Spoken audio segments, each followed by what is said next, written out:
अतिक्रमण की खबरें आपके लिए नई नहीं होगी, लेकिन अब आपको ऐसे अतिक्रमण के बारे में बताने जा रहे हैं जो आपको चौंका देगा। रायगढ़ में सरकारी जलाशय पर भूमाफिया ने मिलीभगत कर लोगों को बसा दिया है। आखिर क्या है ये पूरा मामला, जानने के लिए देखिए हमारी खास रिपोर्ट।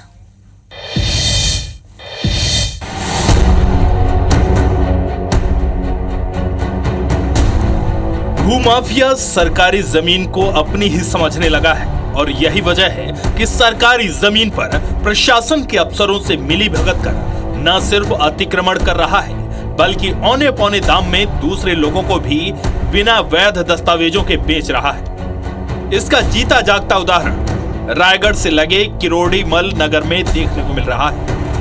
यहाँ पर आसपास के गांव में सिंचाई सुविधा और जल स्तर मेंटेन करने के मकसद से करीब 45 साल पहले कोकड़ी तराई जलाशय का निर्माण कराया गया था, लेकिन वक्त के साथ धीरे धीरे इस तालाब में पानी सूख गया और इस मौके का भरपूर फायदा यहाँ के भूमाफिया ने उठाया। तालाब की जमीन को स्थानीय प्रशासन के कर्मचारियों से मिलीभगत कर लोगों को सस्ते दाम पर बेच दिया। अब यहाँ कब्जे का ये हाल है कि जलाशय की 10 एकड़ से ज्यादा जमीन पर पूरी की पूरी बस्ती बस गई है, जिसमें सैकड़ों लोग रह रहे हैं।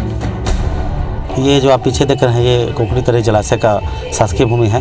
इस पर धीरे धीरे भूमाफियाओं द्वारा स्टाम्प में खरीदी बिक्री चालू किया गया है। जो उद्योग एरिया है तो उनको लाख 1.5 लाख जैसा भी उनका रेट है उसमें बेचकर इनको ठगा गया है। प्लाटिंग होती गई है, आप जैसे पीछे देख रहे हैं। धीरे धीरे मकान 2-4 मकान बनते गए हैं। अब धीरे धीरे सिलसिला ऐसा हो गया है कि 400 से 500 मकान अवैध प्लाटिंग करके बेच दिया गया है। जब जलाशय पर कब्जा किया जा रहा था तब जागरूक लोगों ने शिकायत भी की, लेकिन प्रशासन के नुमाइंदों ने इसे अनसुना कर दिया।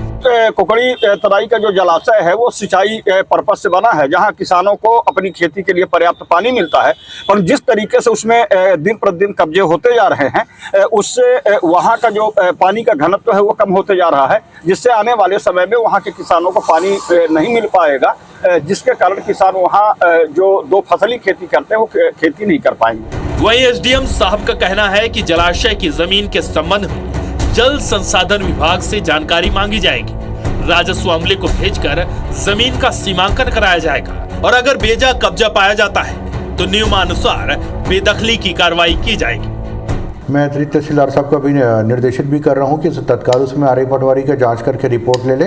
अतिक्रमण पाया जाता है तो धारा 248 की कार्रवाई करें, लेकिन कार्रवाई निश्चित रूप से होगी। हाँ, अगर उस विभाग की जमीन है तो उनकी भी जिम्मेदारी कि उस जमीन पर अतिक्रमण ना हो और उनसे भी बात किया जाएगा। पहले हमारा राजस्व दल जाके एक बार मेजरमेंट कर ले कितनी भूमि पे अतिक्रमण है तो उसका रिपोर्ट जो है तत्काल अतिरिक्त तहसीलदार साहब को दे दें। शहर में जलाशय पर अतिक्रमण हो जाना ये दर्शाता है कि यहाँ के प्रशासन के नुमाइंदे गहरी नींद में हैं। उम्मीद है उनकी नींद जल्द टूटेगी। अविनाश पाठक, IBC 24 रायगढ़।